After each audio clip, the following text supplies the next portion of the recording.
명의가 필요한 진료 분야가 무엇인지, 나에게 맞는 의사는 어떻게 찾아야 되는지 알고 계신가요? 오늘은 미리 알아두면 좋을 의료 정보를 준비했습니다. 대학병원 예약을 빨리 잡는 법과 진단서를 끊는 법에 대해서도 함께 들으시면 좋겠습니다. 나에게 꼭 맞는 명의를 찾는 법. 누구나 명의를 찾습니다. 명의를 싫어하는 환자들이 어디 있을까요? 내가 막상 아파보면, 내 소중한 사람이 어디 몸이 안 좋으면 유명하고 잘한다는 의사를 찾아가서 진료를 받고 싶으실 텐데요. 우리는 누구나 다 명의에게 진료를 받으려고 합니다. 그래서 겨우 여기저기 수소문해서 명의를 찾아갔더니 이미 그 명의한테 진료받으려고 줄 서 있는 사람이 수두룩합니다. 그래서 병원에 질의를 했더니 이 명의한테 진료를 받으려면 너무 오래 기다려야 하고 그 밑에 다른 교수님이 계신데 어떻게 하시겠느냐 합니다. 그러면 이제 막 고민이 됩니다. 이럴 때 우리는 어떤 선택을 해야 할까요? 정말 명의가 필요한 진료 분야가 있습니다. 이것을 알면 결정에 도움이 되겠습니다. 이미 아시는 분들은 아주 잘 아실 텐데요. 류마티스 명의인 김성윤 교수님, 위암 관련 대한민국 최고의 명의인 노성훈 교수님을 예로 들어 설명해 보겠습니다. 이 두 분은 모두 자타가 공인하는 정말 최고의 권위자인데요. 그런데 이 두 분 사이에는 차이가 있습니다. 어떤 차이가 있을까요? 먼저 김성윤 교수님은 내과 의사입니다. 그중에 세부 전문을 류마티스를 하신 내과 의사 선생님이시죠. 노성훈 교수님은 외과 의사입니다. 류마티스 명의인 내과 의사 김성윤 교수님은 머릿속에 든 지식을 이용해서 명의가 되신 것이고, 외과 의사 노성훈 교수님은 거기에 더해서 손을 쓰는 분야에서 명의로 인정을 받으신 분입니다. 그런데 이 포인트를 잘 생각하셔야 합니다. 사실 하나의 교실에서 사용하는 치료의 원칙들은 다 동일합니다. 그래서 내과 의사라 그러면 이 명의와 명예 밑에 계신 분의 진단적 접근 방법과 치료의 접근 방법, 또 치료의 실제 방법이 원래는 동일합니다. 만약에 동일하지 않다면 의사한테 문제가 있는 것입니다. 내가 가진 그 지식을 나만의 비기로 갖고 있고 밑에 있는 의사한테 가르쳐 주지 않는 것이니 윤리적인 문제가 있는 겁니다. 사실은 그래서 내과 분야에서는 굳이 오래 기다려서 명의를 만나려고 하지 않아도 되는 일입니다. 내과 의사가 만일 같은 교실의 주니어 닥터와 같은 처방을 한다면 명의에게 굳이 진료받을 필요가 없는 것입니다. 그런데 외과는 좀 다릅니다. 같은 교실의 주니어 닥터가 같은 수준의 기술을 갖기 어렵습니다. 외과 의사는 자신만의 고유한 성적을 갖고 있는데요.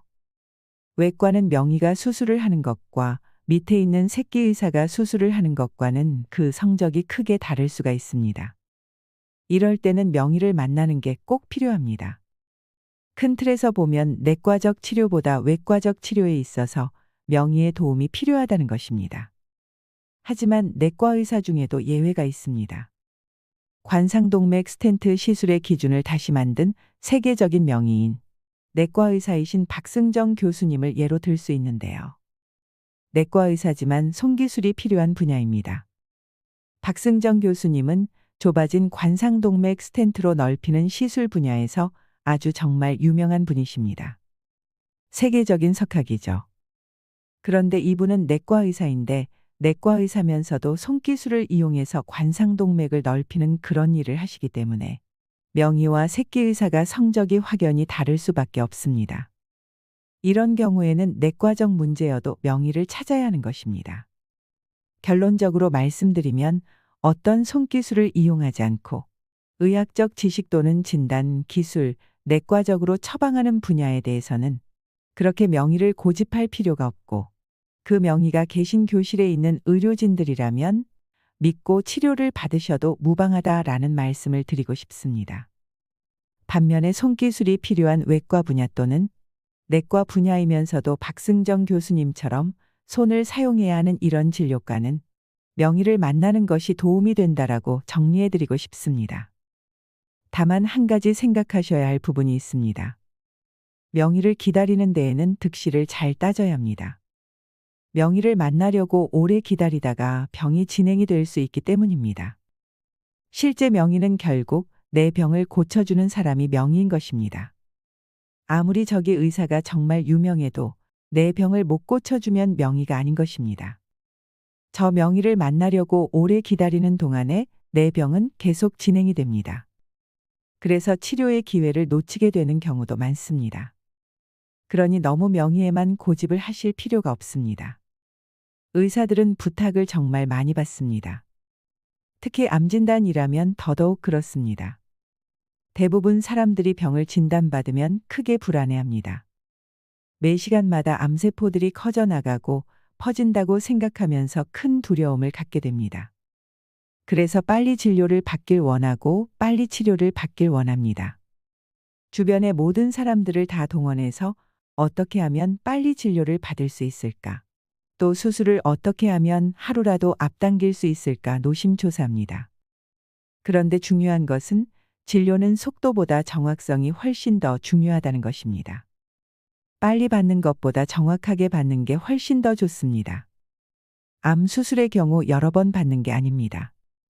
당연히 암 수술은 빠른 시간 안에 정확하게 받으면 가장 좋지만 명의에게 계속 부탁을 해서 무리하여 수술을 진행하게 하면 수술의 정확도가 떨어질 수 있으니 그 점도 잘 조율하셔야 합니다. 득실을 잘 따져서 내 몸을 고쳐줄 수 있는 명의를 찾으시길 바랍니다. 대학병원 예약 빨리 잡는 방법. 대학병원의 예약을 빨리 잡는 방법이 있습니다. 비법을 알려드리려고 합니다. 너도 나도 이걸 이용하면 대학병원에서 좀 피곤해질 수도 있는데요. 그래도 아는 것이 힘이니 방법을 알려드리겠습니다. 대학병원마다 진료협력센터라고 하는 부서가 있습니다. 없는 대학병원이 없습니다. 진료협력센터가 무엇이냐면 의뢰하는 의료기관들의 의사들이 내 환자를 좀 더 손쉽게 의뢰할 수 있도록 도와주는 부서입니다. 대학병원의 홈페이지에 들어가 보면 진료협력센터 한라인 원스톱 전용 서비스라고 표기되어 있는 것을 찾으실 수 있으실 텐데요. 대학병원에서는 이런 서비스도 제공을 합니다. 인터넷으로 간편하게 예약을 할 수 있고 외래 환자 전용 예약 접수 수납 창구 운영을 할 수 있도록 합니다.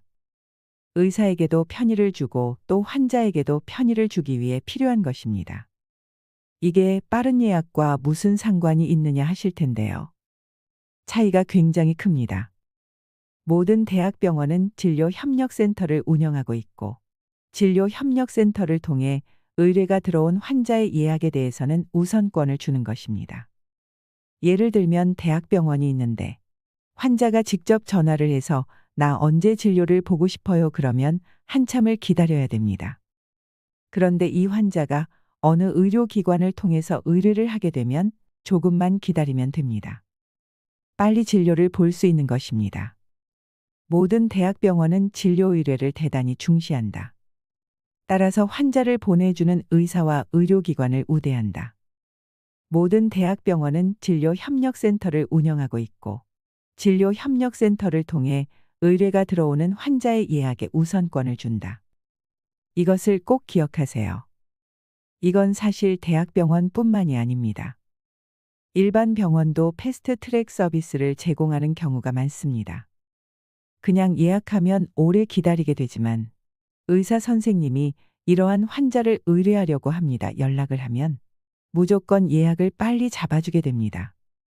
그래서 결론적으로 말씀드리면 진료 일자를 좀 빨리 잡고 싶으시면 여러분들이 다니시는 병원의 의사 선생님한테 진료협력센터를 통해서 예약 좀 빨리 해주세요. 예약 좀 잡아주세요. 그러면 빠른 예약이 가능합니다. 그냥 전화해서 예약하면 대기 시간이 많이 걸립니다. 대부분의 병원이 그렇습니다. 주치의에게 예약을 부탁하면 대학병원의 예약을 빨리 잡을 수가 있습니다. 대부분 병원이 그렇다는 것입니다. 그리고 많은 분들이 궁금해하시는 것도 말씀드리겠습니다. 꼭 체크해 보셔야 하는데요. 대학병원 진료를 예약하려고 했더니 어느 교수님한테 해야 될지 몰라서 일단 홈페이지에서 맨 위에 있는 분을 선택하니 대기 시간이 6개월, 1년인데 아무래도 밑으로 쭉 내려오니까 대기 시간은 줄었지만 의사 선생님이 젊어 보이는 게 믿음이 좀 떨어진다. 어떻게 해야 되느냐 하시는 분들이 있습니다. 예약하실 때 어떤 분들이 잘하시는지 모르실 때는 이렇게 하시면 됩니다. 일단은 대학병원뿐만 아니라 동네 병원도 그분들이 전공한 게 있습니다. 아무리 과장이라고 하더라도 그분도 전공한 게 있습니다. 이령 맨 앞에 기재되어 있는데요. 뇌 분야 전공이면 뇌, 뇌종양이면 뇌종양, 뇌졸중, 뇌혈관이 적혀 있고 척추면 척추골절, 외상, 협착증 이렇게 구분되어 있습니다. 보통 자기가 제일 잘하는 것을 앞에 써놓습니다. 본인이 신경외과, 정형외과를 예약하려고 EBS 프로그램이나 KBS에 나오는 분들을 봤더니 그분이 이 병원에 있는 거예요. 예약 전화를 하니까 너무 오래 기다려야 합니다. 그런데 그분의 전공이 여러분이 진료받고 싶어하는 질환과 다를 수 있다는 겁니다. 물론 진료는 다 하시지만 그분의 주전공이 있습니다. 그 전공이 여러분의 병명과 일치하는지 보셔야 됩니다. 전문 과목에 여러분이 앓고 있는 질병이 없다면 패스하세요. 전문 과목이 질병과 맞다면 대기 기간이 짧은 분한테 하셔도 됩니다. 일단 진료부터 보시고 나서 본인이 마음에 안 들면 변경하는 것이 훨씬 쉽습니다. 초진 접수가 대기가 긴 것이지 일단 진료를 본 다음에 진료 스케줄을 바꾸는 것이 오히려 쉽습니다. 그러니 일단 진료부터 보세요. 일단 진료를 받는데 생각보다 훨씬 친절하시고 훨씬 믿음이 가더라라고 말하시는 분도 많습니다. 그래서 대기 기간이 너무 긴 분보다는 일단 좀 짧으신 분들을 택하셔서 진료를 개시하는 것이 팁이 될 수 있습니다. 그리고 무조건 나이가 많으면 수술을 잘하고 젊어서 수술을 못한다 이런 것은 없습니다. 솔직히 말씀드리면 나이가 많이 들면 경험은 많으시지만 수술 감각이 떨어질 수밖에 없는 것도 사실입니다. 외과에는 가장 활발하게 수술을 잘할 수 있는 나이를 40대에서 50대 초반으로 보는 경우도 많습니다. 왜냐하면 30대까지는 좀 더 경험을 쌓아야 하는 시기고 40대부터는 어느 정도 많은 경험과 실력이 올라오는 나이고 이게 한 10년 간다고 합니다. 50대 초반까지가 실력이 가장 좋기 때문에 40대에서 50대 초반에 몰려있는 교수님들이 대개 대학병원 예약 사이트에 보면 중간에 있습니다. 그분들은 대기가 비교적 짧습니다. 그렇게 수술을 잘하시는 분들을 놔두고 굳이 1년 동안 기다려서 은퇴를 앞두신 교수님들한테 가는 것이 최선일지도 한번 생각해 보셨으면 합니다. 그리고 대학병원에 교수님이 아닌 분들도 있는데요. 교수님이 아니라 펠로우라고 합니다. 임상강사 전임의입니다. 보통 대학병원 홈페이지 맨 밑에 내리면 있는 분들, 펠로우 그런 분들도 진료를 볼 수 있습니다. 그런 분들은 정식 교수가 아니기 때문에 중증의 질환의 경우에는 그분들한테 보는 것보다는 가능하면 좀 기다리더라도 교수한테 진료를 보는 것이 훨씬 더 낫다고 생각합니다. 돈, 시간 절약하는 병원 이용 꿀팁, 진단서 똑똑하게 끊는 법. 보험금을 받기 위해서나 혹은 회사의 병가를 내기 위해서 진단서를 떼어 보신 적이 다들 있으실 텐데요. 그런데 진단서, 소견서, 입퇴원 확인서. 종류도 많고 복잡해서 어떤 걸 떼어야 할지도 모르겠고 신청했더니 며칠 걸린다고 병원에 또 가야 하는 경우도 있고 막상 제출했더니 무슨 항목이 빠졌다고 하면서 재발급해오라는 경우도 많은데 필요한 병원 서류 한 방에 떼는 법을 핵심만 쏙쏙 알려드리겠습니다. 이 영상만 잘 챙겨보시면 병원을 두세 번 다시 방문할 필요 없이 필요한 병원 서류를 일사천리로 발급받는 노하우를 터득하실 수 있을 것입니다. 똑똑하게 진단서 떼는 법. 요즘 실비보험 없는 분들 거의 없습니다. 거의 열의 8분 이상은 실손보험은 다 가입하고 계십니다. 실손보험이 아니라 하더라도 개인보험, 종신보험이 다 있으시죠. 그런데 여러분이 치료비 보상을 받을 수 있는 사보험에 가입한 경우 보상 청구를 위해 서류가 필요합니다. 보험사에서 가져오세요라고 하지 않더라도 나중에 살펴보면 대부분 그게 필요합니다. 입퇴원 확인서, 진단서, 소견서 중에서 한 개라도 반드시 필요합니다. 근데 이걸 처음부터 보험사에서 요구하지는 않습니다. 그냥 오셔서 치료받고 가시는데 퇴원할 때 전화하셔서 퇴원하려고 한다. 이렇게 보험사에 말하면 그때 가서 보험사가 말해줍니다. 진단서, 소견서, 입퇴원 확인서를 발급받아 오라고 말이죠. 그런데 퇴원하는 날 신청하시면 의사들이 못 써줍니다. 진단서가 밀려 있기 때문입니다. 그리고 진료나 수술 때문에 바쁠 때도 많습니다. 그래서 퇴원하는 날 신청하면 일반적으로 며칠 후 발급됩니다. 그래서 다시 와서 받아갔습니다. 그런데 또 오시는 경우가 생깁니다. 왜 올까요? 선생님, 진단서에 진단 주수가 빠졌대요. 진단 주수를 기입해야 됩니다. 또 어떤 분들은 보험사 제출용이 아니라 회사의 병가용으로 다시 써달라고 합니다. 몇 주의 요양이 필요하다는 휴식 기간을 적어야 한다며 다시 수정해 달라고 하십니다. 그러면 병원에서 수정해 줍니다. 그런데 또 오십니다. 선생님, 정확한 수술명, 수술 일자도 적어야 한대요. 심지어는 진단서와 소견서를 착각해서 소견서를 가져가야 되는데 진단서를 가져가는 분들도 있고 입퇴원 확인서가 필요한 경우도 있습니다. 이렇게 서너 번 오시는 분들이 많습니다. 앞으로는 이렇게 해보세요. 여러분께서 병원에 입원하신 날, 당일날 바로 보험사에 전화하세요. 그리고 의사에게도 얘기하셔야 합니다. 제가 내일이나 모레 퇴원 예정인데 반드시 그날 해주세요. 이렇게 말해야 합니다. 전화해서 필요한 서류들의 목록을 미리 확인하세요. 그러면 보험사에서 말해줄 것입니다. 그러면 필요한 서류 목록을 꼼꼼하게 기록한 다음에 진단서와 소견서에 정확히 어떤 내용이 들어가야 합니까 물어서 필수 기재 항목을 확인하세요. 그러면 안내원이 말할 겁니다. 진단서엔 반드시 진단명이 적혀 있어야 하고 수술 받으시는 경우 수술명과 수술 날짜를 적어주세요. 소견서는 받으신 비급여 검사, 비급여 약물의 내역을 왜 필요한지 이유를 상세히 적어주셔야 합니다. 제출 서류 확인 사항은 크게 5가지가 있습니다. 진단주수 기입 여부, 수술명, 수술일자 기입 여부, 진단서인지 소견서인지, 비급여 소견서, 입퇴원 확인서. 이것을 꼭 확인하셔서 다시 여러 번 병원에 방문하는 일이 없도록 하시면 좋겠습니다. 검사한 CT와 MRI 같은 고가의 검사는 기본적으로 복사하십시오. 엑스레이는 복사하지 않으셔도 됩니다. 엑스레이는 복사 비용과 찍는 비용이 비슷하기 때문입니다. CT와 MRI 같은 고가의 검사는 필요하든 필요하지 않든 복사하셔서 가지고 계셔야 합니다. 안 그러면 다른 병원에 갈 때 비싼 비용을 들여 다시 찍거나 전에 찍은 병원에 다시 방문해야 합니다. 그리고 파일을 받았다면 내 컴퓨터에 저장시켜 놓으세요. MRI를 찍었던 병원이 망하는 경우도 있습니다. 그러면 또 찍어야 하니 너무 비효율적입니다. 처방전도 꼭 보관하세요.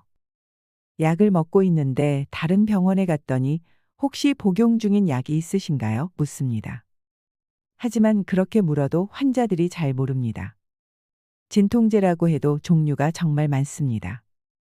복용 중인 약을 모르면 약의 상호부작용, 중복 처방이 있기 때문에 사실 의사가 물어보면 아셔야 하는데 모르는 경우 또 갔다 오셔야 합니다.